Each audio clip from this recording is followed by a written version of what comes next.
તારીખ 5/9/2008 પોનું સ્થળે 10 લક્ષણ ધર્મમાં ઉત્તમ માધવ ધર્મ ઉપર પૂજ્ય શ્રી વિરેન્દ્રભાઈનું પરમ સત્સંગ.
આજે 10 લક્ષણ પર્વનો બીજો દિવસ છે.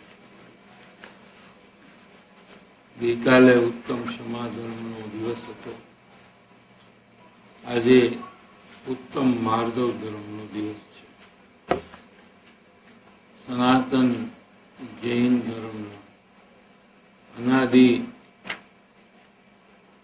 નિયમ પ્રમાણે આ ભાદ્રપદ સુધી સુદ 5 થી 14 દિવસના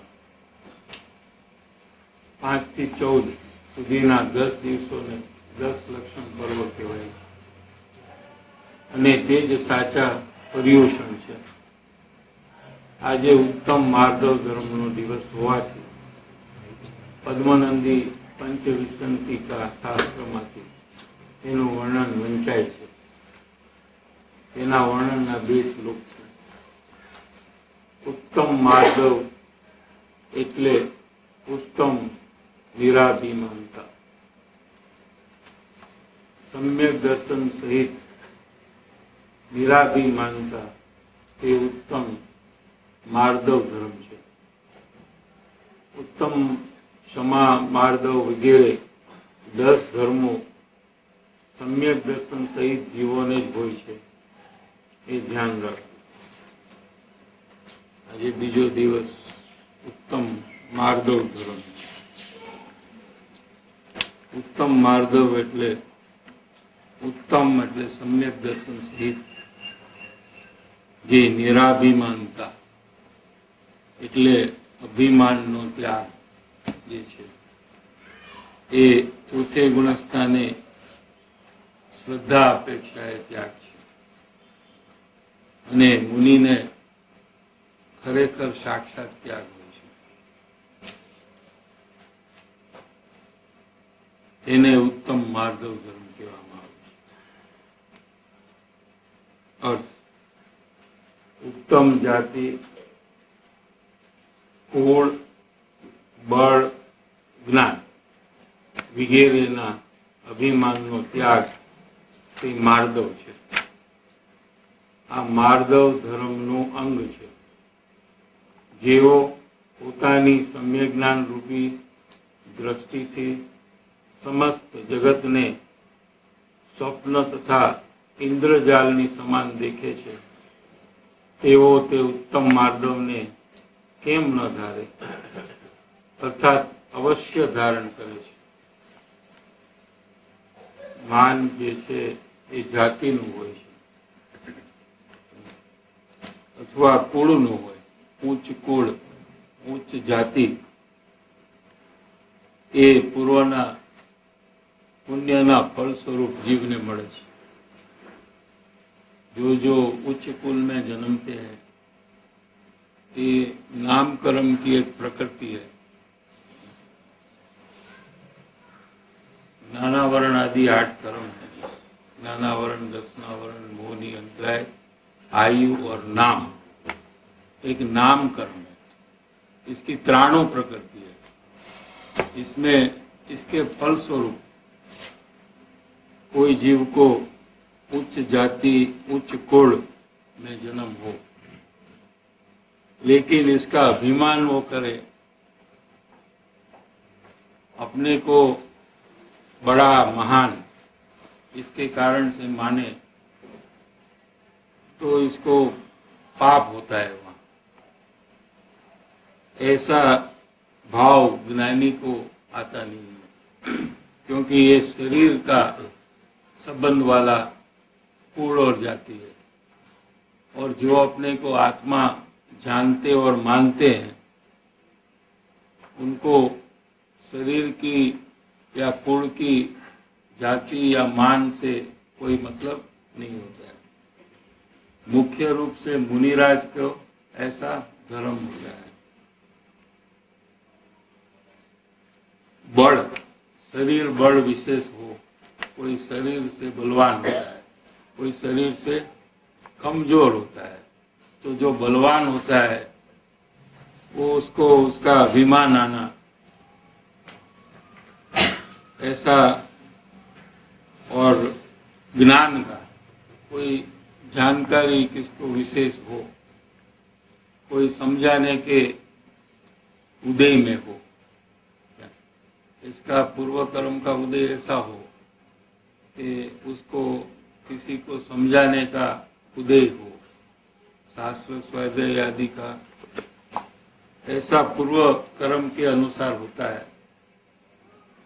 तो ये जो ज्ञान है शास्त्र संबंधी, इसका अभिमान, इसका त्याग होना चाहिए। ये उत्तम मार्गदर्शन धर्म है। विकल्पात्मक अज्ञानी जो त्याग करता है वो शुभ भाव है, और मुमुक्षु की भूमिका में इसकी शुरुआत होती है। ये सब धर्म भले सम्यक दर्शन पूर्वक होते हैं, सम्यक दर्शन के बिना ये धर्म नहीं होते हैं। फिर भी इसकी शुरुआत पहले शुभ भाव रूप होती है, और वो मुमुक्षु दशा में होती है। जिसको मोक्ष प्राप्ति करने की एकमात्र भावना है उसको मुमुक्षु कहने में आता है। ये मुमुक्षु को भी पूर्व कर्म अनुसार उच्च जाति या कुल में जन्म हो तो उसका अभिमान का त्याग करना चाहिए क्या, और शरीर का बल विशेष हो, यानी कि रोग आदि जल्दी ना आता हो, तो इसका गर्व और अभिमान नहीं करना चाहिए।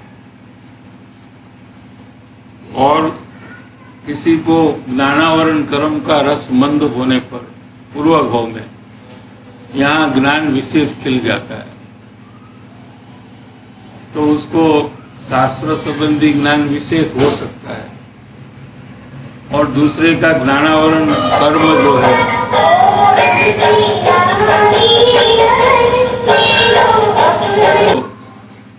डॉक्टर का ज्ञान होता है, कोई चार्टर्ड अकाउंटेंट हो तो उसको अकाउंट संबंधी जानकारी विशेष તે સમ્યક ચારિત્રના જ ભેદ છે। સમ્યક દર્શન વગર તે ધર્મ હોય નહીં। શરીર મન વાણીની ક્રિયા આત્મા કરતો નથી, તેનાથી આત્મા જુદો જ છે। દયા ભક્તિ કે વ્રત વગેરે શુભરાગ તે ધર્મ નથી, તેમજ તે ધર્મમાં મદદગાર નથી। આત્મા ચૈતન્ય સ્વરૂપ છે, તે વિકાર રહિત છે. આમ પોતાના નિશ્ચય સ્વભાવની ઓળખાણ વડે સમ્યક દર્શન અને સમ્યક જ્ઞાન પ્રગટ કર્યા પછી વિશેષ સ્વરૂપ સ્થિરતાથી ચારિત્ર દશા પ્રગટે છે. તે દશામાં ધર્મી જીવને એવી આત્મસ્થિરતા હોય છે કે જાતિ કુળ વગેરેના અભિમાનનો વિકલ્પ પણ ઉઠતો નથી. એનું નામ ઉત્તમ માર્દવ ધર્મ છે.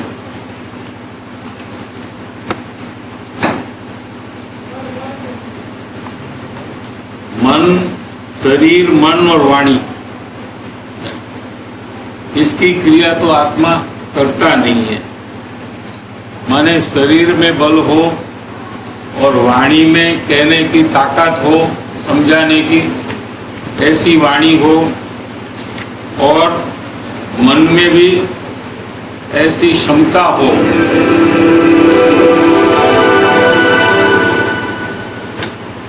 तो ये आत्मा का कार्य तो है नहीं. ऐसा मुमुक्षु को समझकर इसमें अभिमान का त्याग करना चाहिए. तो ही वो इससे भिन्न मन वचन काया से भिन्न अपने आत्मा को जान सकते हैं. क्योंकि जिसको मन वचन काया में अगर महिमा है उसकी कोई क्रिया में, तो उसको आत्मा तरफ जाने का भाव ही नहीं आता है. तो यहाँ से जो मुमुक्षु दशा में, ये तो हमको क्या है कि मुमुक्षु दशा का भी इसमें गौणपणे लेना है. ज्ञानी के ही धर्म है ये. फिर भी हमको क्या हमारे में फेरफार करना चाहिए, ये बात भी यहाँ हमको समझनी चाहिए. जिसके फल स्वरूप हमें 10 लक्षण धर्म प्रकट हो. दया, भक्ति के व्रत वगैरह शुभ राग ते धर्म नहीं. दया, पर की दया, भक्ति, देव गुरु शास्त्र की भक्ति, और व्रत 12 प्रकार के जो व्रत दिए हैं श्रावक के, ऐसे व्रत वगैरह शुभ राग है, क्या है, शुभ भाव है, यानी बंध का कारण है. ते धर्म नहीं. इतना ही नहीं, इतना बात तो शायद हम स्वीकार करते हैं, क्योंकि हम अभ्यास करते करते ये बात का तो हमें स्वीकार हो गया है कि ये तो शुभ भाव है, और शुभ भाव ये बंध का कारण है. लेकिन हमारे अंदर में ऐसा कोई अभिप्राय हो कि ये धर्म में मददगार है, या ऐसे करते करते हमें भविष्य में धर्म होगा, अगर ऐसा प्रकार का अंतर अभिप्राय है तो ये अभिप्राय गलत है. क्योंकि તેમજ તે ધર્મમાં મદદગાર નથી. ये प्रवृत्ति जो है व्रत आदि, दया, भक्ति आदि जो प्रवृत्ति है, अभी हमने भक्ति की ना शुरुआत में, पूजा की, भक्ति की, तो ये सब जो भाव है ये शुभ भाव है. जीव दया का भाव ये भी शुभ भाव है, ये धर्म नहीं है. लेकिन मुमुक्षु की भूमिका में ऐसे भाव आए बिना रहते नहीं, ऐसे भाव करने पड़ते नहीं, और आए बिना रहते नहीं. क्या? लेकिन ये धर्म में मददगार नहीं है, ऐसा अंतर अभिप्राय को दृढ़ करना चाहिए. जीव को अगर आत्मज्ञान की प्राप्ति करनी हो तो सतत ये शुभ प्रवृत्ति में जागृत रहकर अंतर में अपना ऐसा अभिप्राय को दृढ़ करना चाहिए कि इससे मुझे सम्यक दर्शन होने वाला नहीं है, क्योंकि ये शुभ भाव है, બંધ કા કારણ है और જે ભાવથી બંધ થાય તે ભાવથી મુક્તિ થાય એમ કદી બની શકે? જે કારણ બંધના તે બંધનો પંથ, તે कारण छेदक दशा, इसको तो छेदना चाहिए, छोड़ना चाहिए, त्यागना चाहिए।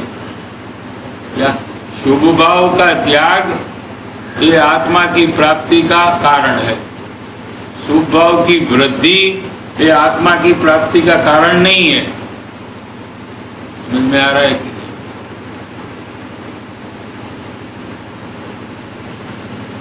कि एमज ते धर्म में मददगार, धर्म એટલે सम्यक दर्शन, सम्यक ज्ञान ने सम्यक चारित्र જે ધર્મ છે, શુદ્ધતા, એમાં મદદગાર નથી। તેમ છતાં તે ભૂમિકા પ્રમાણે આવ્યા વગર રહેતા मुमुक्षुनी भूमिका में भी ऐसे प्रकार के भाव आते हैं। आत्मा चैतन्य स्वरूप छे, ते विकार रहित छे। चैतन्य यानी ज्ञान दर्शन से परिपूर्ण पदार्थ है आत्मा। इसमें विकार यानी रागादि भाव का अंश भी नहीं है। एम पोताना निश्चय स्वभावनी ओळखाण वडे सम्यक दर्शन अने सम्यक ज्ञान प्रगट कर्या पछी, कैसे प्रकट करना सम्यक दर्शन और सम्यक ज्ञान के अपने आत्मा को ज्ञान स्वरूप मानना, और इसमें रागादि भाव का अंश भी नहीं है। रागादि भाव पर्याय में है। क्रोध, मान, माया, लोभ के जो परिणाम है ये रागादि भाव है। ये परिणाम आत्मा की वर्तमान अवस्था में है, लेकिन अवस्था में होने पर भी ये अपने आत्मा में नहीं है ऐसा श्रद्धा कर सकता है जीव। क्या समझ में आ रहा है? पहले ऐसा श्रद्धा होता है, फिर रागादि भाव का अभाव होता है। पहले रागादि भाव का पर्याय में अभाव हो, फिर आत्मा का श्रद्धान हो, ऐसा जैन दर्शन का क्रम नहीं है। समझ में आया कि नहीं? रागादि भाव पर्याय में अवस्था में विद्यमान है, लेकिन अपने आत्म स्वरूप में प्रवेश नहीं पाते हैं। जैसे स्फटिक मणि है, स्फटिक मणि, उसके पास में आप कोई कपड़ा रखो रंगीन, तो उसमें रंगीन दिखाई देगा स्फटिक।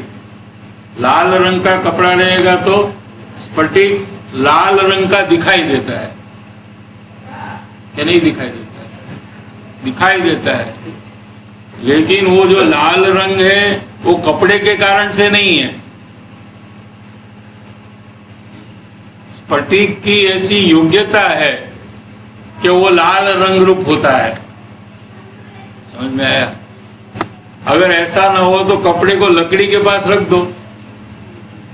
अगर लाल कपड़े से लाल रंग आता है तो लकड़ी में भी लाल रंग आना चाहिए। बराबर है कि नहीं? न्याय से बात है जैन दर्शन में। तो अगर कपड़ा लाल है, इसके कारण से वो स्फटिक मणि में लाल रंग आता हो, तो फिर कपड़ा आप यहाँ रख दीजिए, तो ये जो लकड़ी है ये इसमें कोई लाल रंग दिखाई नहीं देता है। क्यों? कि लकड़ी में ऐसी योग्यता नहीं है, और स्फटिक में ऐसी योग्यता है कि वो लाल रंग रूप होता है। समझ में आ रहा है कि नहीं? फिर भी ये स्फटिक का मूल स्वभाव नहीं है। स्फटिक का मूल स्वभाव तो निर्मल रहना, ऐसा उसका स्वभाव है, मूल स्वभाव। लाल रंग रूप होना ये उसका स्वभाव नहीं है, लेकिन एक कपड़े की उपाधि से हुआ ऐसा भाव है। उदाहरण जरा ऊंडाण से समझेंगे तो फिर हमको आत्मा का स्वरूप समझ में आएगा। फिर से लेते हैं। ये जो काला सफेद लाल रंग का कपड़ा, आप स्फटिक मालूम है ना, इसमें झलकता है, जो भी चीज बाजू में रखो तो उसमें झलकती है वो। तो आपको स्फटिक वो काला सफेद लाल रंग होता दिखाई देता है, लेकिन ये कपड़े के कारण से है। तो फिर लकड़ी के पास रखो तो लकड़ी को भी वो रंग धारण करना चाहिए। समझ में आया कि नहीं? इसलिए कपड़े के कारण से तो नहीं है। दीवाल के पास रखो वो कपड़ा तो दीवाल में लाल रंग दिखाई नहीं देता है, सिर्फ स्फटिक में ही दिखाई देता है। क्यों? कि स्फटिक में ऐसी योग्यता है कि जैसी चीज बाजू में हो ऐसे रंग रूप होना, ये स्फटिक की योग्यता से होता है। ठीक, लेकिन ये स्फटिक का मूल स्वभाव नहीं है। हाँ? विभाव है, औपाधिक भाव है। कपड़े की उपाधि से वो हुआ है। कपड़ा को हटा दे तो उपाधि टल गई तो वो रंग भी टल जाता है। उतनी पराधीनता है, पराधीनता जरा भी नहीं है। समझ में आया? पराधीनता तो जरा भी नहीं है। कपड़ा लाल रंग का कपड़े से है और स्फटिक में लाल रंग है, ये स्फटिक से है। समझ में आया? एक दूसरे के कारण से नहीं है। और ये पराधीनता भी नहीं है। समझ में आया कि कपड़ा हटाने से नहीं रहता है। नहीं रहता है तो कपड़ा हटाने से नहीं हुआ है। वो समय में लाल रंग का अभाव होकर निर्मल रंग होने वाला था, तभी कपड़ा अपने आप हट जाता है। कपड़ा भी अपनी योग्यता से हट जाता है। ऐसे सर्वज्ञ परमात्मा के ज्ञान में आया है।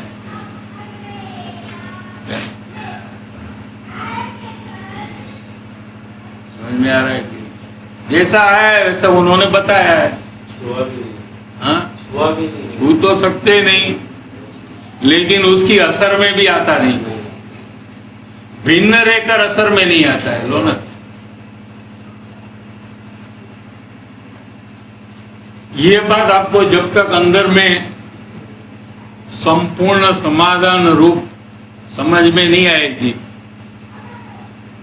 तब तक आपको आत्मा का स्वभाव समझ में नहीं आएगा। कर्म के उदय जब होता है जीव को, तो उसके निमित्त से बाहर में फेरफार होता है।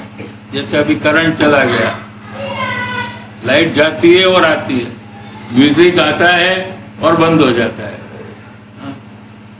ये किसने किया? हुआ है स्वयं अपनी योग्यता से। लेकिन इसमें निमित्त कौन? कि हमारे सबके पूर्व के कर्म। हमारे पूर्व के कैसे कर्म? आवरण वाले, अंतराय वाले कर्म। कि हमको अंतराय यहाँ होने का है सत्संग में, इसलिए ऐसा होता है। तो ये पूर्व कर्म का उदय हुआ, ठीक है।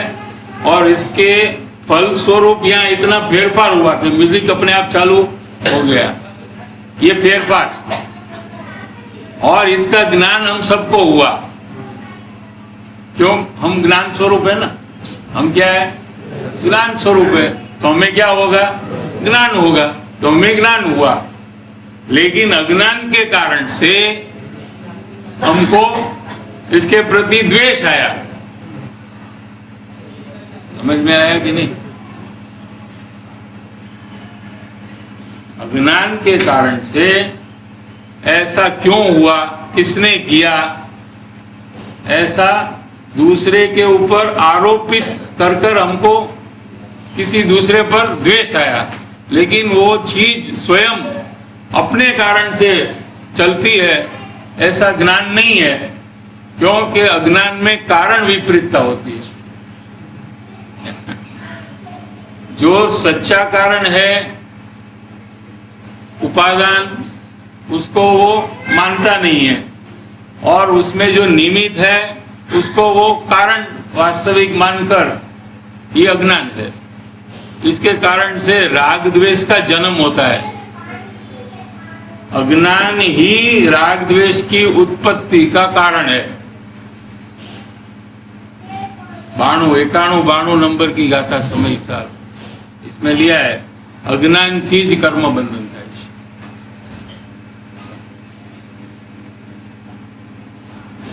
तो ऐसा कर्म का उदय हुआ तो हमारा ज्ञान भी इसकी जानकारी रूप परिणमने की स्वतः योग्यता थी। किसकी जानकारी? कि ये म्यूजिक की, ये करंट की, ये जानकारी जो हुई ये अंदर से आई है, ये म्यूजिक से या करंट से अंदर नहीं आई है। समझ में आया? क्योंकि हमारा ज्ञान जो है ये स्वपर प्रकाशक है। ठीक, तो इसमें पर संबंधी जो ज्ञान होने वाला है वो अंदर से होता है, अपने कारण से होता है। क्या? तो ये करंट नहीं होने का जो ज्ञान है ये करंट के कारण से नहीं होता है। समझ में आ रहा है कि नहीं? लेकिन अंदर से ज्ञान बाहर आता है और बाहर में करंट नहीं होता है। करंट नहीं होने का ज्ञान आत्मा में से आता है,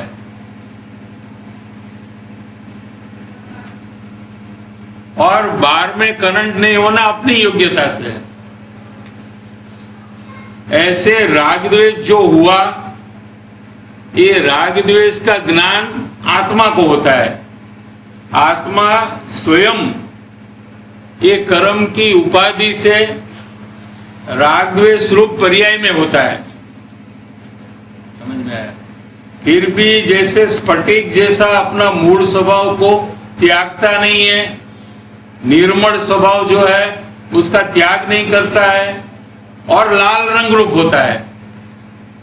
अपने निर्मल स्वभाव को अकबंद रखकर वो लाल रंग रूप होता है, कि अपने निर्मल स्वभाव को त्याग कर होता है। पर्यायगत स्वभाव कहा जाएगा, पर्यायगत स्वभाव है। यानी प्रश्न दूसरा है कि जो स्फटिक है लाल रंग रूप हुआ है, वो अपना निर्मल स्वभाव जो है उसको त्याग कर लाल रंग रूप हुआ है, कि वो निर्मल स्वभाव को अकबंद रखकर वो लाल रंग रूप हुआ है? ये प्रश्न है। अगर स्वभाव को त्याग दिया है तो वापिस वो निर्मल कैसे बनेगा? अपना स्वभाव को रखकर वर्तमान में वो लाल रंग रूप हुआ है। क्या? इसकी योग्यता जो है ये रखी है, और फिर लाल रंग रूप हुआ है कि कपड़ा फटा दो तो वापिस वो अपने स्वभाव रूप परिणमता है। ठीक इसी तरह राग द्वेष का जो विकार है, परिणाम है, ये परिणाम अपना आत्मा है, ये स्वयं कर्म के उपाधि से, वहां कपड़े की उपाधि या कर्म की उपाधि से ये आत्मा जो है ये स्वयं क्रोधादि भाव रूप होता है।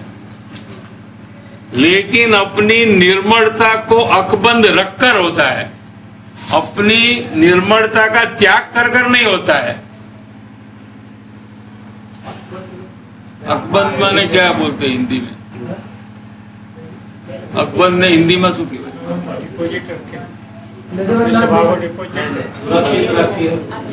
सुरक्षित।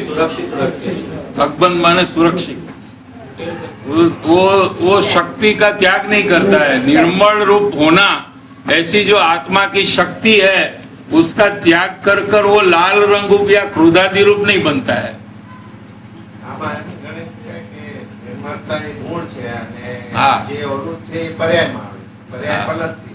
पर्याय पलटे છે, પણ નિર્મળતા રૂપ પર્યાય થવાની યોગ્યતા જીવની છે। પાછી પર્યાયમાં પણ નિર્મળતા થવાની યોગ્યતા છે, એને રાખીને ગુણ છે, ગુણ છે, ગુણ છે પણ એની વ્યક્ત પર્યાય છે તે મલિન છે. કેમ કે કર્મની ઉપાધિ એને લીધી છે માથે. શું? એને કર્મના ઉદયનું અવલંબન લીધું એટલે એને પર્યાયમાં વિકાર થયો. જો એને પોતાના આત્મ સ્વરૂપનું અવલંબન લીધું હોત તો અહીંયા નિર્મળતા પ્રગટ હોત. समझाई છે કે उदय के समय भी अपने स्वभाव का अवलंबन ले सकते हैं. हाँ, कर्म का है, कुछ करता है. कर्म तो कर्म में है, वो कहाँ आत्मा में आता है. कर्म बिचारे कौन? वो तो कुछ करते नहीं, वो तो जड़ है. उसको तो मालूम ही नहीं है कि मैं ज्ञानावरण कर्म हूँ. ज्ञानावरण कर्म को नहीं मालूम है कि मैं ज्ञानावरण हूँ. जीव को मालूम है ये ज्ञानावरण कर्म है. क्या अंतराय कर्म को नहीं मालूम है कि मैं अंतराय कर्म हूँ, मुझे अंतराय करने का मेरा काम है. ऐसे अंतराय कर्म को भी नहीं मालूम है. वो कैसे हमें रोकेंगे? जिसमें ज्ञान ही नहीं है, समझ ही नहीं है, वो क्या हमें रोक सकेंगे क्या? जीव स्वयं उसका अवलंबन लेकर अपना नुकसान करता है. आ कर्म ने कारणे हूँ हैरान थाऊं छुं. आ शुं छे? कर्मनी कठिनाई छे. तो क्या पोते ज कर्मનું અવલંબન લે છે. આ બધું કર્મને કારણે બધું થાય છે, કર્મને કારણે હું હેરાન થાઉં છું, ऐसा उसका अवलंबन जीव लेता है. तो जैसा आत्मा में निर्मलता सुरक्षित रखकर आत्मा स्वयं पर्याय में रागादि भाव रूप होता है, क्योंकि कर्म की उपाधि लेता है वो. यही आत्मा कर्म को उपाधि छोड़कर कर्म मुझे कुछ कर नहीं सकते हैं ऐसा उसको छोड़कर अपने आत्मा का अवलंबन ले तो निर्मल पर्याय प्रकट होती है.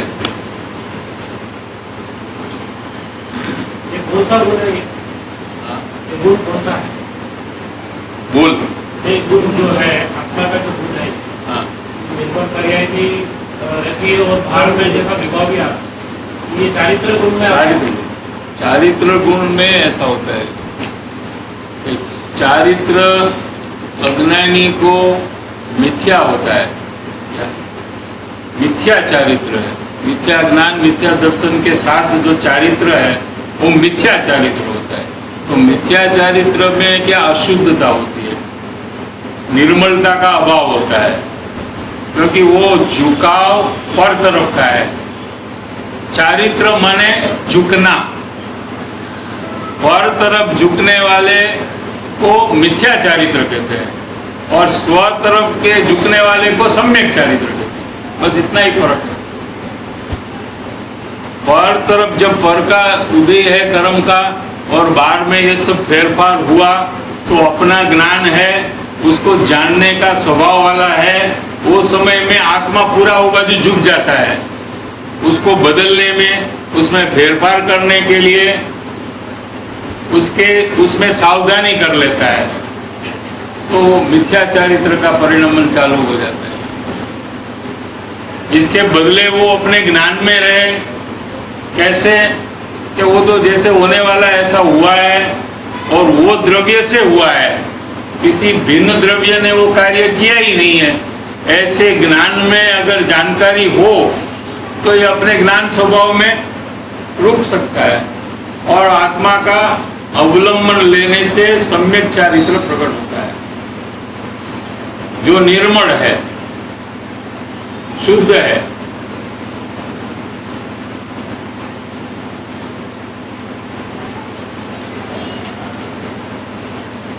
आत्मा चैतन्य स्वरूप છે તે વિકાર રહિત છે.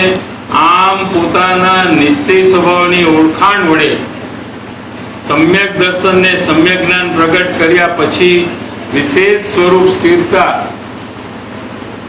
की चारित्र दशा प्रकट है. તે દશામાં ધર્મી જીવને એવી આત્મસ્થિરતા હોય છે કે જાતિ કુળ વગેરેના અભિમાનનો વિકલ્પ પણ ઉઠતો નથી. એનું નામ उत्तम मार्गव धर्म છે.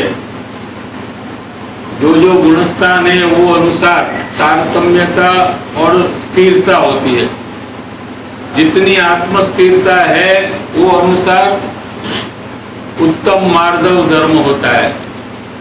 चौथे गुणस्थान से ज्यादा पंचम गुणस्थान वाले को आत्म स्थिरता लीनता होती है, तो उसको उससे विशेष मार्गव धर्म का परिणमन होता है. और मुनिराज को तो आत्मलीनता बहुत हो गई है, तो उनको वास्तविक रूप से साक्षात उत्तम मार्गव धर्म का परिणमन होता है.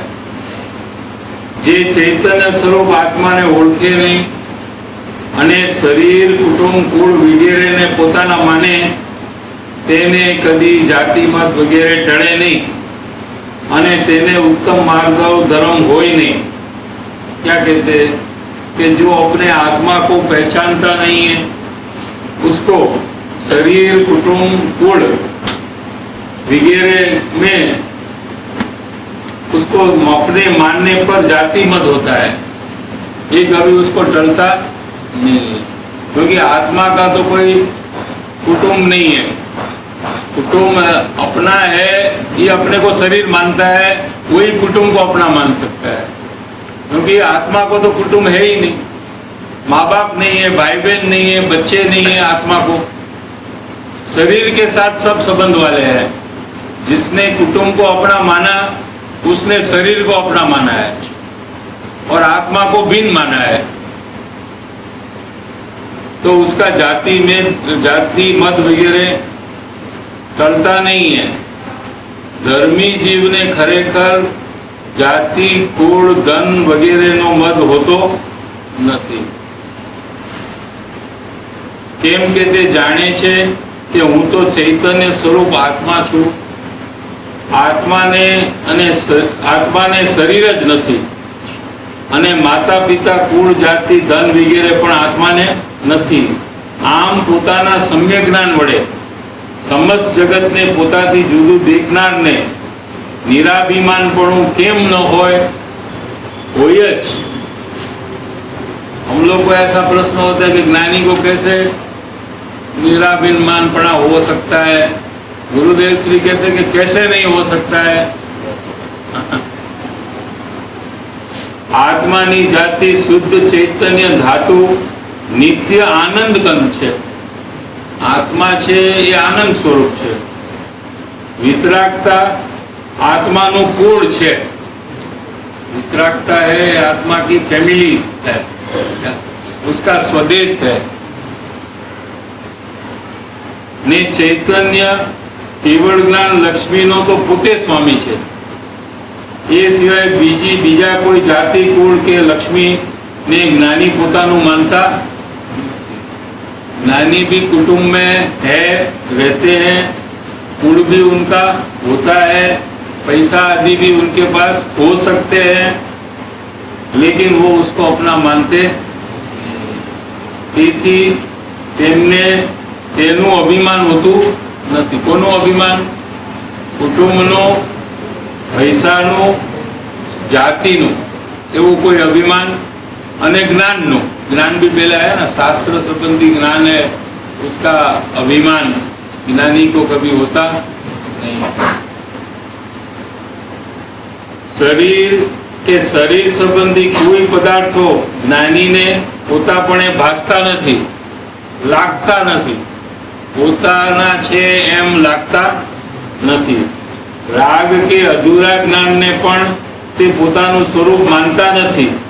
राग जो हो रहा है अंदर में भूमिका के अनुसार, अनंतानुबंधी क्रोधमान माया लोभ का तो अभाव हुआ है, लेकिन बाकी तीन कषाय विद्यमान है, तो उसका क्रोधादि भाव जो है उसको अपना मानते नहीं है.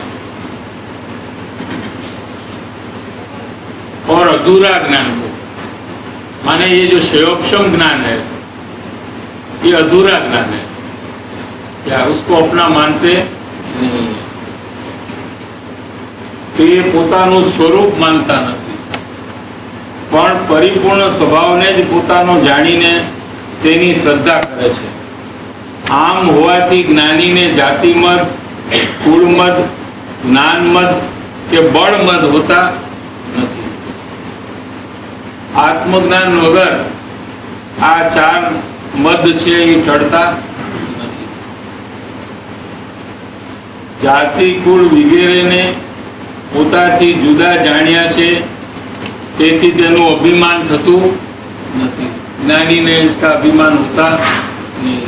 कितना भी पैसा हो, कितना भी उच्च कुल हो, कितना भी शास्त्र संबंधी ज्ञान हो, पूरा शास्त्र कंठस्थ हो, क्या फिर भी उनको अभिमान होता नहीं. और अज्ञानी थोड़ी जानकारी कर ले शास्त्र की तो उसको अभिमान हुए बिना रहता. એ રીતે સમ્યક જ્ઞાન જ ઉત્તમ માર્ગદર્શનનું મૂળ છે એમ અહીં બતાવ્યું છે. જાતિ, કુળ વગેરેથી જુદું પોતાનું ચૈતન્ય સ્વરૂપ જાણ્યા પછી સમ્યક દ્રષ્ટિ ધર્માત્મા ગ્રહસ્થને અસ્થિરતાના રાગને લીધે કુળ, મદ વગેરેની વૃત્તિ ઉઠે, પણ ધર્માત્માને રાગ રહિત સ્વભાવમાં એકતાને જોરે તેનો નિષેધ છે. અસ્થિરતા રૂપ કદાચ અંદર પરિણામમાં ક્યારેક વૃત્તિ ઉઠે જ્ઞાનીને, પણ श्रद्धा रूप ना उठे. यहाँ दो भेद कर सकते हैं कि ज्ञानी को भी अल्प भाव कभी अस्थिरता रूप होता है, हो सकता है, होता ही है ऐसा भी नहीं है. अगर होता है तो ये अस्थिरता रूप होता है, श्रद्धा रूप नहीं होता है, तो उसकी भी निर्जरा होती है. अनादि का जो मान है, ये जो मुमुक्षु ज्ञानी का अनुसरण करने वाला है, उसको तो नहीं होता होगा. अनादि का ज्ञानी का अनुसरण करने वाला जो मुमुक्षु जीव है, अज्ञाती जीव है, उसको तो नहीं होता होगा अनादि का अभिमान. अनादि का अभिमान लेकर आया है और उसको मिटाने का एकमात्र उपाय ये है कि ज्ञानी का अनुसरण करें. मानादि शत्रु महान, निज छंदे न मराय. पोतानी मेड़े मान को कोई मिटा नहीं सकता है. जाता सदगुरु शरण में अल्प प्रयासे थोड़ी मेहनत थी अनादिकाल नु मान खत्म थी जाए. क्योंकि आत्मज्ञान से पहले होती है ना ये स्थिति. लेकिन क्या है कि अंत में संपूर्ण रूप जब मान खत्म होता है और आत्मज्ञान होता है, वो एकदम शॉर्ट टाइम है. मन होने लगता है पहले मंद होता है, अभाव के तरफ जाता है. तो अभाव की तरफ कोई कहा जाता सदगुरु चरण में प्रयास है. अभाव, और उसका अभाव होगा ही. लेकिन मान ही उसको आज्ञा में आने नहीं देता है. ये अनादिकाल का मान है जो लेकर आया है अंदर में, वो उसको ज्ञानी की आज्ञा में आने नहीं देते. आज सुबह पूजा में एक लाइन चेंज किया ना लास्ट में, वो अपूर्व अवसर में प्रभु आज्ञा है પછી ચેન્જ કરીને ગુરુ આજ્ઞા પછી શબ્દ લીધો. વિજયભાઈએ ચેન્જ કર્યું ત્યાં. ગુરુ આજ્ઞા એ થાસુ આપ સ્વરૂપ જો. વાત તો બરાબર છે. ગુરુ આજ્ઞા એ જ એવું કાર્ય થઈ શકે છે. પણ એ આજ્ઞા નહીં લેવાનું કારણ શું છે? કે પોતાનું માન જ આડું આવે છે. બીજું કોઈ આડું આવતું. હું સમજું છું, હું જાણું છું, મને ખબર પડે છે, એવો માનનો જે પ્રકાર છે એ સંપૂર્ણપણે ગુરુની આજ્ઞામાં એને આવવા દેતો નથી. અમુક વાતો એ ગુરુની માનવા તૈયાર છે, જે એને ગમે છે, રૂચે છે, પણ બધી સર્વ વાત માનવા તૈયાર. જો સર્વ વાત ગુરુની માને તો એને આત્મજ્ઞાન થયા વગર રહે નહીં.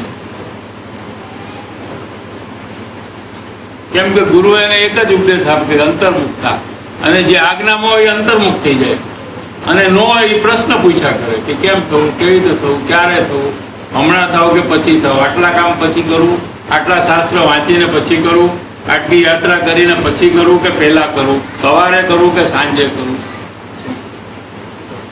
એને એવા બધા વિકલ્પ થાય. આજ્ઞાવાળો તો તૈયાર જ હોય કરવા માટે. આપણે ઓલો એક્ઝામ્પલ દર વખતે લઈશું रिले रेस नो.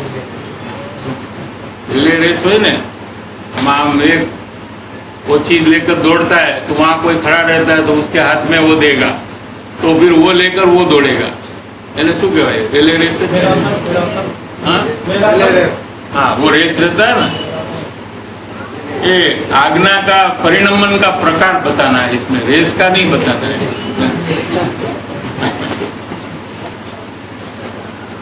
तो क्या होता है कि वो जो वहाँ खड़ा है दौड़ने के लिए तत्पर है, वो फर्स्ट आना है ना उसको, तो वो क्या करता है, इसका ध्यान रखता है कि ये कब हमारे पास आए और उसके हाथ में से हम कब ले और फिर हम कब दौड़े. उसकी मानसिक सावधानी तीव्र है उसको. उसमें कोई उसको यहाँ कोई सामने कोई खड़ा रहे तो उसको दिखता नहीं है, किसी से बात करता नहीं है, हाँ? कोई भी जगह में अपना उपयोग को रखता नहीं है, बराबर यहाँ ही ध्यान रखता है कि वो कब आए और कब पकड़ो और कब भागो. क्या तो वो जब आता है तो उससे चर्चा नहीं करता है कि क्यों इतना टाइम लगा, बड़ा जल्दी आना था ना. कुछ नहीं, सीधा लेकर आंख मीचकर दौड़ता है. ये आज्ञा वाले का परिणमन ऐसा होता है. प्रश्न पूछने के लिए भी खड़ा नहीं रहता है. उतनी जब तैयारी हो तब समझना कि आत्मज्ञान होगा. अभी करूं के बाद करूं ये प्रश्न ही नहीं है वहां. तो बुद्धि का उपयोग ही नहीं है वहां. वो बुद्धि का कोई उपयोग ही नहीं करता. आए तो दौड़ना बस. ऐसी तत्परता जिसमें है उसका काम हो सकता है, बाकी दूसरे का काम हो ही नहीं सकता है. तो मान को मिटाने का और उत्तम मार्ग धर्म प्रकट होने का ये एकमात्र उपाय है कि गुरु आज्ञा में जब आता है जीव तो उसको उत्तम मार्ग धर्म प्रकट होने की योग्यता यहाँ, इसका बीज यहाँ है. ये बीज है, इसमें से पूरा पेड़ उगने वाला है.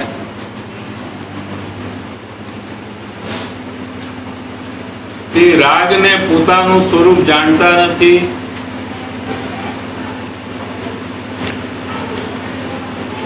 इसके पहले एक लाइन आई है, પણ ધર્માત્માને રાગ રહિત સ્વભાવમાં એકતાના જોરે તેનો નિષેધ છે.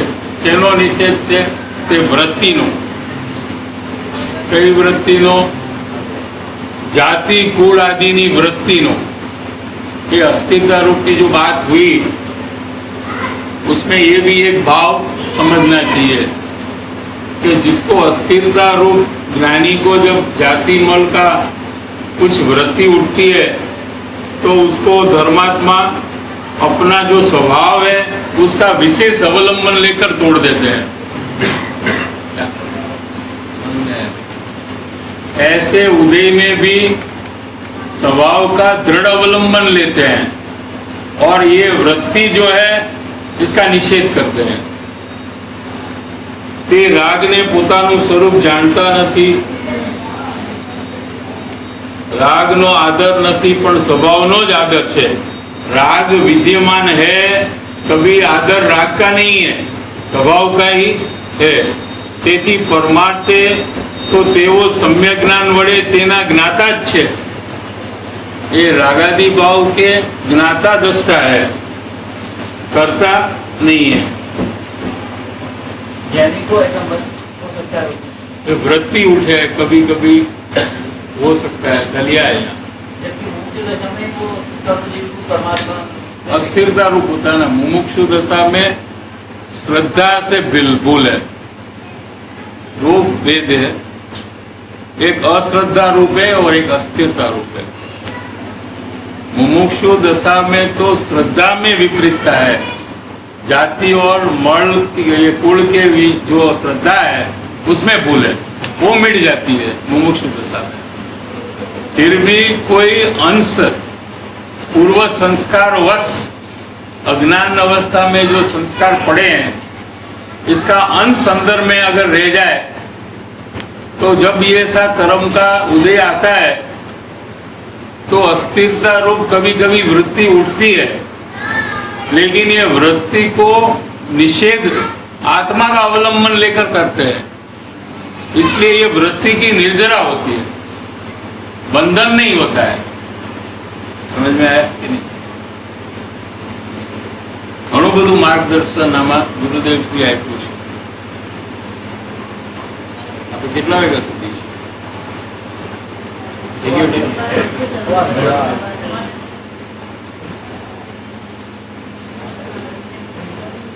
ધર્મી જીવને માતા પિતાથી કે કુળ જાતિ વગેરેથી ઓળખવા તે બરાબર નથી. જો धर्मी जीव को, ज्ञानी को उनके माता पिता से पहचानना, उनके कुल जाति से पहचानना, ओळखवा ए बराबर नहीं, पण तेमना अंतरना श्रद्धा ज्ञान वडे तेमने ओळखवा ते यथार्थ छे. एमना अंतरमा जे श्रद्धा ज्ञान छे एनाथी ज्ञानी ने ओळखवा जोईए. धर्मी जीवो कोई पण बाह्य पदार्थों थी मोटाई मानता नहीं. बाहर में कोई भी संयोग हो, संपत्ति हो, तो भी उनसे खुद बड़े हैं ऐसा मानते नहीं, पण स्वभावना सम्यक श्रद्धा ज्ञान पूर्वक अभेदता थईने जेटलो राग तूट्यो तेटली मोटाई छे ने जेटलो राग रह्यो तेटली हीनता छे एम जाणे छे. तो बे जाणे छे. डबल डबल परिणमन, साधक का परिणमन डबल होता है. जितनी राग का जितना अभाव है उतना तो वो अच्छा मानते हैं, और राग जितना बचा है उसको, उससे अपन को हीन भी मानते हैं.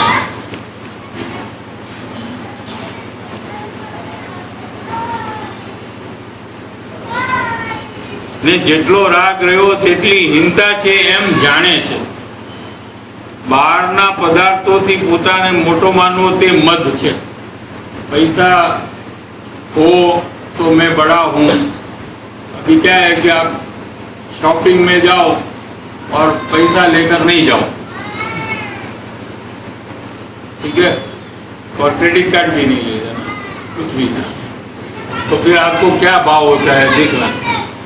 आपको लगेगा कि अपने पास कुछ है ही नहीं, ऐसा अपन को कमजोरपना दिखता है. ये पैसे का असली है, इसलिए पैसे से अपने को बड़ा मानता है. बहारना पदार्थोथी पोताने मोटो मानवो ते मद छे, अने मारी जाति हलकी, मारू कुळ हलकू वगैरे प्रकारे बहारना पदार्थोथी पोताने हलको मानवो ते पण मद छे.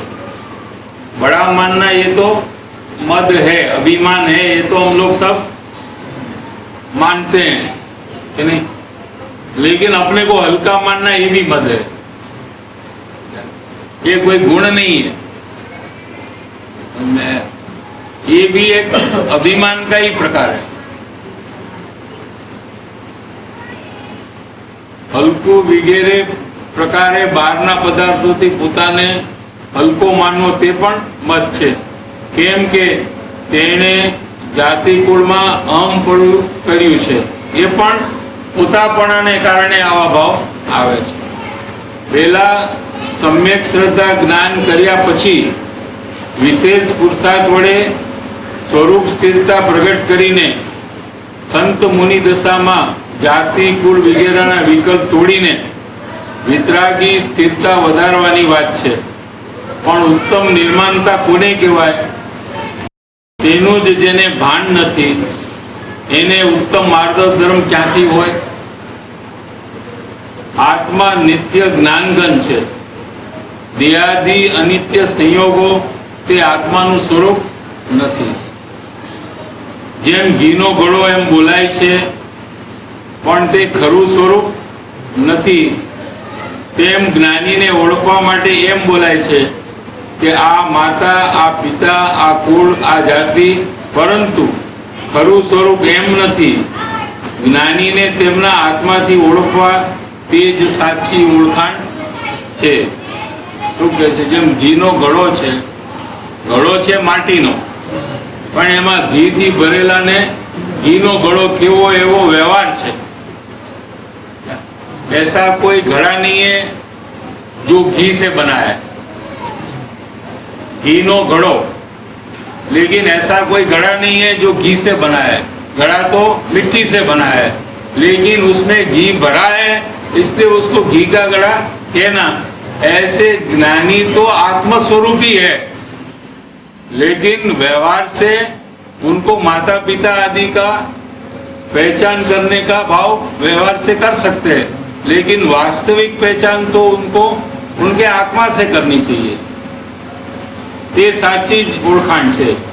આત્માનો સંસાર માતા પિતા, સ્ત્રી, શરીર વગેરેમાં નથી, પણ પોતાની પર્યાયમાં જે જે અજ્ઞાન અને રાગદ્વેષ છે તે જ સંસાર છે. अभी संसार क्या है इसकी व्याख्या की है. पैसा, कुटुंब, परिवार, शरीर ये संसार ही नहीं है. समझ में आया?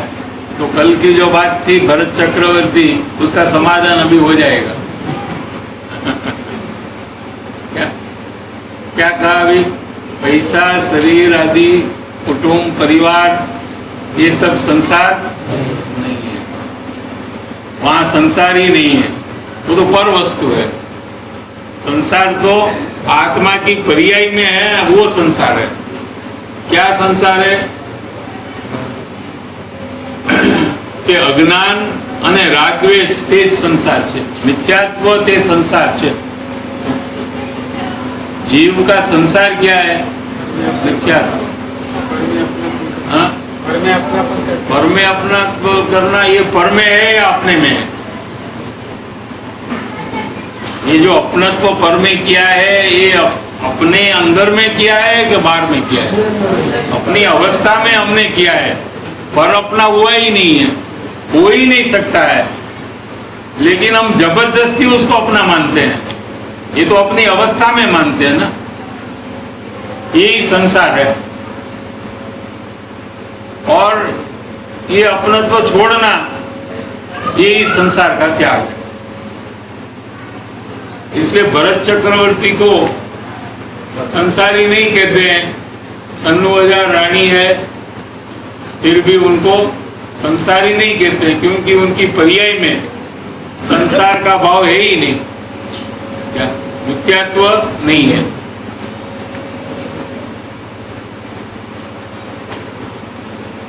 આત્માનો સંસાર ભાવ આત્માની દશામાં જ છે. અજ્ઞાની જીવ ભ્રમથી એમ માને છે કે આ મારા પિતા, આ મારી માતા વગેરે એ જ તેની ભ્રમણા જ સંસાર છે.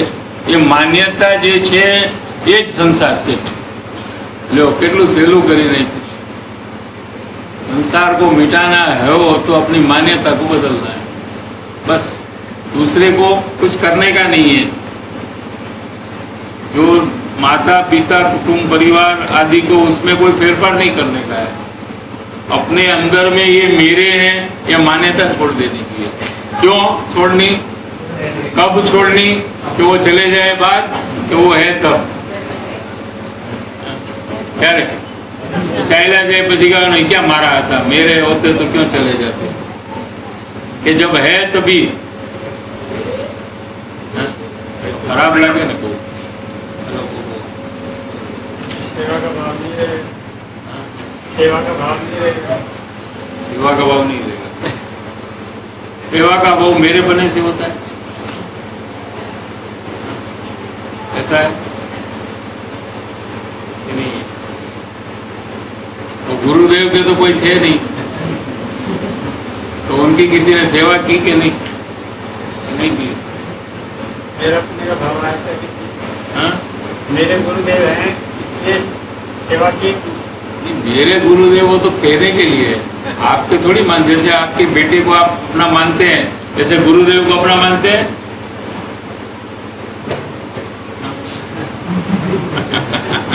अपना पैसा अपने बेटे को दे देंगे, सोनगढ़ में दे देंगे। हाँ? पैसा देने का आएगा तो किसको देंगे? बेटे को या सोनगढ़ को? हाँ? ये देंगे। लेकिन बेटे को तो जरूर देंगे। हाँ? ऐसा कहो ना, बेटे को भी देंगे, ऐसा नहीं कहते। सोनगढ़ को देंगे और बेटे को भी थोड़ा देंगे, ऐसा नहीं कहते हैं, उल्टा कहते हैं। क्या? तो कहने मात्र है मेरापना गुरुदेव में, ये वास्तविक मेरापना है।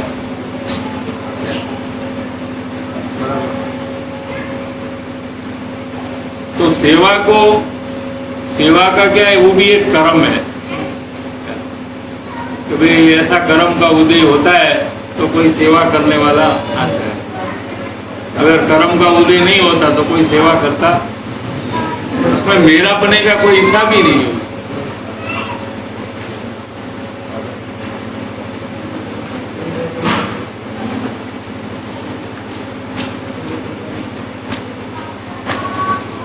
ये જેની ભ્રમણા સંસાર છે, मेरापना ये भ्रमणा है, वास्तविक नहीं है। कोई मेरे होते, हम किसी के हुए हैं क्या? आप किसके हैं? किसके हैं आप? किसकी बात आप मानते हैं? हाँ? बोलिए, आप किसके हैं? हम किसके हुए नहीं है और सबको हमारा करने चले हैं। अगर आपको किसी को अपना करना है तो आप पहले किसी को हो। आप तो किसी की बात मानते नहीं, तो आपको क्या अधिकार है कि दूसरा आपकी बात माने? ये वन साइडेड तो नहीं चलता है ना इसमें। પોતે પોતાને ચૈતન્ય સ્વરૂપે ન જાણ્યો ને શરીરવાળો માન્યો, તેથી શરીરના સંબંધી માતા પિતાને પોતાના માતા પિતા માને છે અને તેથી જીવને શરીરના રૂપ વગેરેનું અભિમાન હોય છે।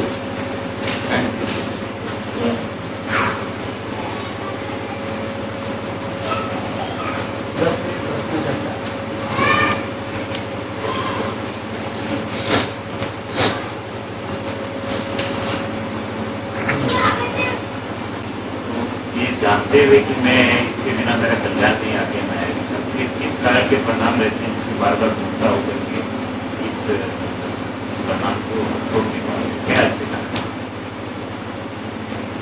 पहला तो जानते हैं वही गलत है, ये बात को नहीं जानते हैं, ऐसा अपने बारे में समझना चाहिए। अगर हम जानते हैं तो हम ऐसा कर ही नहीं सकते। नहीं जानते हुए भी हम जानते हैं ऐसा मानते हैं, ये सबसे प्रथम गलती तो यही है। तो जानेगा वो करेगा और नहीं जानेगा वो भी करेगा, ऐसा तो नहीं हो सकता है। जानेगा उसको तो करना चाहिए, नहीं जानता है वो नहीं करता है, ऐसा हो तो ठीक है। दूसरा ऐसा है कि मान ये अनादि का पुष्ट हुआ है, प्रत्येक भव में इसने मान की पुष्टि की है। जो जो शरीर मिला है उसमें उसने मान किया है। पैसे वाले को पैसा का मान है, लेकिन गरीब है उसको भी मान होता है। उसके पास जो कम है उसका भी उसको अभिमान होता है। माने सबको मान का प्रकार होता है और पूरे भव में मान की पुष्टि हो रही है। ऐसे अनादिकाल से चल रहा है, इसलिए बहुत निबिड़ हो गया है, बहुत ताकतवर हो गया है क्या? तो इसके मिटाने के लिए जितना उल्टा काम किया है उतना ही इसको जोर ज्यादा करना पड़ता है। लेकिन ऊपर ऊपर से प्रयास जीव करता है थोड़ा थोड़ा, इसलिए उसका काम होता नहीं है। और ये भी एक प्रकार का मान ही है अंदर में। हाँ, थोड़ा थोड़ा प्रयास भी मान है। हाँ, मान ही तो है, और क्या है, मान का ही तो थोड़ा तो हम सबकी बात मानते हैं ना, उसमें क्या है। अभी देखो, अभी आप खाने को जाएंगे अभी, तो वो कहेगा कि 10 मिनट टाइम है, रेडी नहीं है खाना, आप मान लेंगे कि नहीं मानेंगे? नहीं, हम नहीं मानेंगे, जाओ, ऐसा कहेंगे कि मान लेंगे, फिर 10 मिनट के बाद आएंगे ना। हाँ? तो आपने मान लिया है उसका, तो क्या आपको निराभिमानता है क्या? आपको अनुकूल है तो आप मानते हैं। ऐसे ज्ञानी की बात आपको जो अनुकूल लगती वो मानते हैं, आपको जो अनुकूल नहीं लगती वो नहीं मानते आप।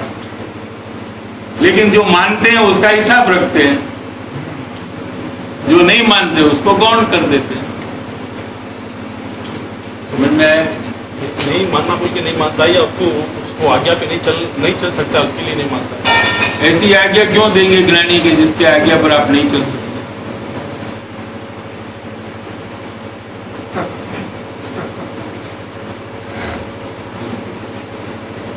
ऐसे क्यों कहेंगे आप जो आप नहीं कर सकते?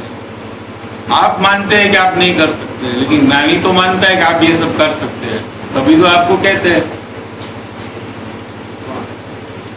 आप क्या कर सकते हैं उतना ही वो कहेंगे, उससे ज्यादा कभी कहेंगे ही नहीं। जब जब जो जो कहना है वही तब तब कहेंगे। जहां जहां जे योग्य छे कहाँ समझू ते, जहां जितनी योग्यता है वहां उतना ही उपदेश देते हैं, उसके आगे का नहीं देते हैं। जीव को परिभ्रमण से छूटने का एकमात्र भाव नहीं जब होता है तभी ऐसा परिणाम होता है। अभी उसको जन्म मरण करना बहुत बाकी है। अगर वो मान ले तो जन्म मरण खत्म हो जाएंगे ना, बाकी है तो खत्म हो जाएगा, तो फिर जन्म मरण किसका होगा? अभी बाकी है जन्म मरण करने का बहुत, तब तक वो नहीं मानेगा।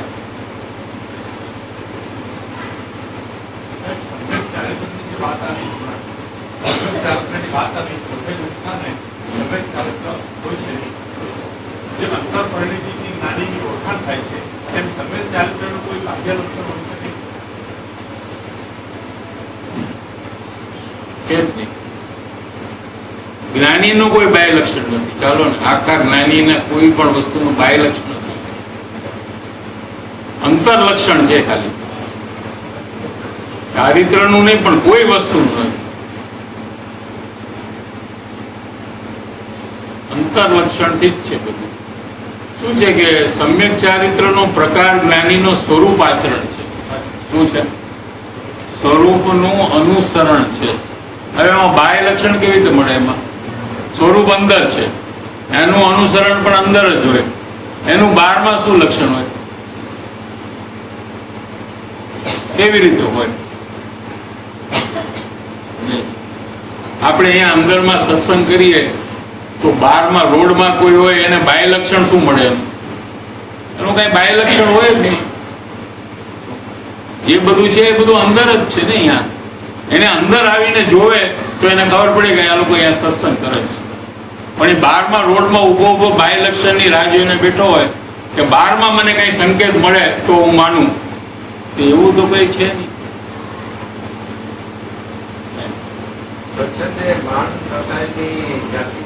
હા, સ્વચ્છંદ માન કસાયની જાતિ પણ છે અને મિથ્યાત્વની પણ જાત છે।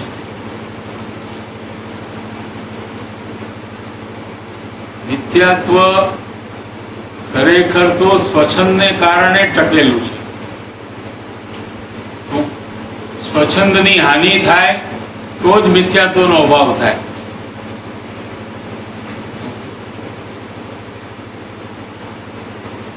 એને ડાયરેક્ટ કનેક્શન છે સ્વચ્છંદ અને મિથ્યાત્વ। એટલે અમુક જગ્યાએ તો ગુરુદેવ શ્રી સ્વચ્છંદને મિથ્યાત્વ કહી દીધું છે. પહેલાના જે પ્રવચનો છે જૂના 50-60 વર્ષ પહેલાના એમાં કીધેલું છે ગુરુદેવ શ્રી. હવે હમણાં નથી કીધું. સ્વચ્છંદ એટલે મિથ્યાત્વ એમ કીધું છે.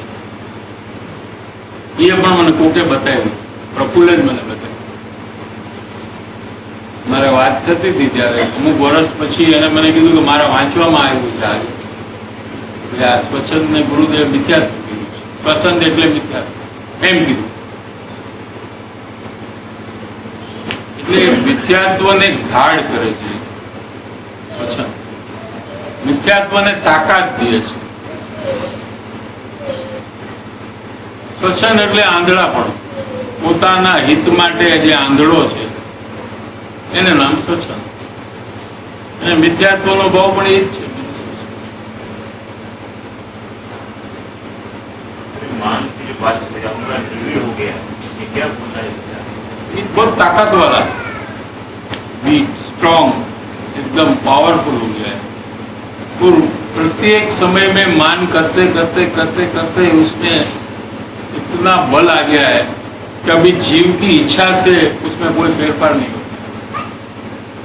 कैसे होता है? प्रयास से होता है, इच्छा से नहीं होता. हम खाली इच्छा करते हैं. अभी आप क्या करते हैं? इच्छा करते हैं कि मान नहीं होना चाहिए.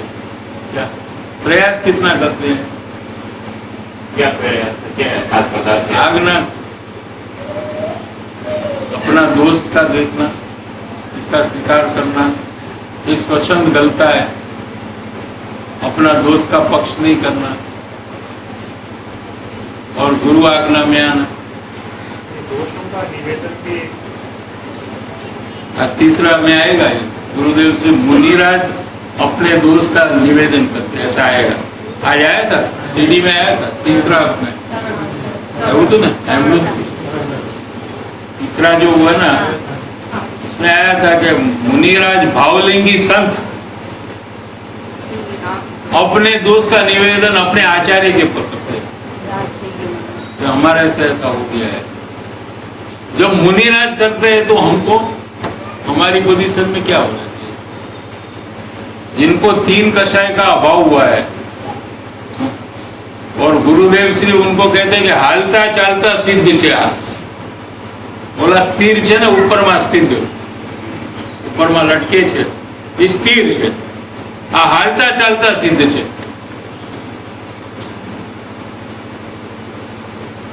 कुंदाचार्य भगवान मुनिराज से हालता चलता सिद्ध है.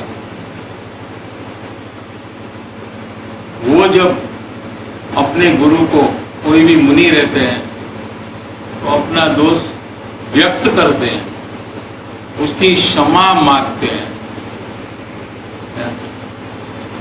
ऐसा गुरु शिष्य का सिस्टम हुआ है. नमो आयर्याणम, नमो वज्रायाणम और नमो लोहे सव सावणम. ये 3 मुनिराज है. एक आचार्य के स्टेज में है, ऑल ओवर एक होता है ना, एक जैसे प्राइम मिनिस्टर ऐसा, और दूसरा गवर्नर एक स्टेट का. नमो आयर्याणम, नमो वज्रायाणम ये उपाध्याय है. और फिर नमो लोहे सव सावणम ये मुनिराज है. अंतर की दशा से सब 6-7वें गुणस्थान में है, लेकिन बाहर में गुरु शिष्य का व्यवहार है. और मुनिराज है ये अपने गुरु को अपना दोष बताते हैं कि हमें ऐसा भाव आ गया और इसकी क्षमा मांगते हैं. ऐसा व्यवहार तो मुनिराज को है.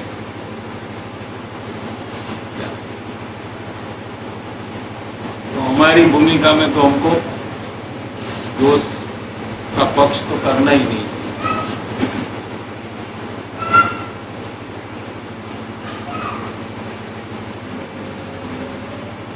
अंतःकरण में आत्मकल्याण की एकमात्र भावना नहीं होने पर ऐसा सब होता है.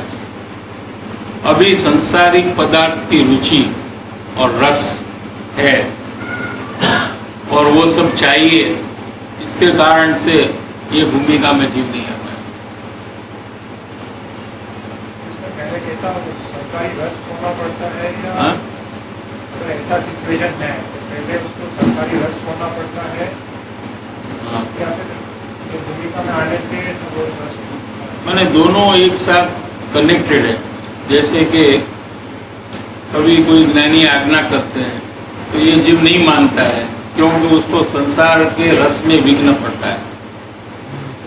वो आज्ञा मानने पर उसको संसारिक कार्य में रुकावट आ जाती है, इसलिए वो नहीं मानता है। और क्यों नहीं मानता है? ठीक है, तो दोनों इंटर रिलेटेड है।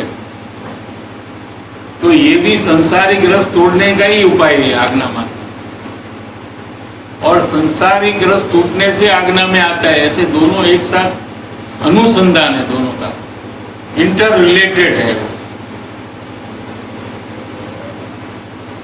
ये 10 लक्षण जो है, जो ज्ञानी भगवंतों को पहचानने का पहचानने के लिए सहायक ज्ञानी 10 लक्षण धर्म तो एक चारित्र दशा का परिणमन है, शुद्धता का। तो ये तो पर्व है, ये तो आराधना के पर्व है। ये पहचानने का विषय यहाँ नहीं है।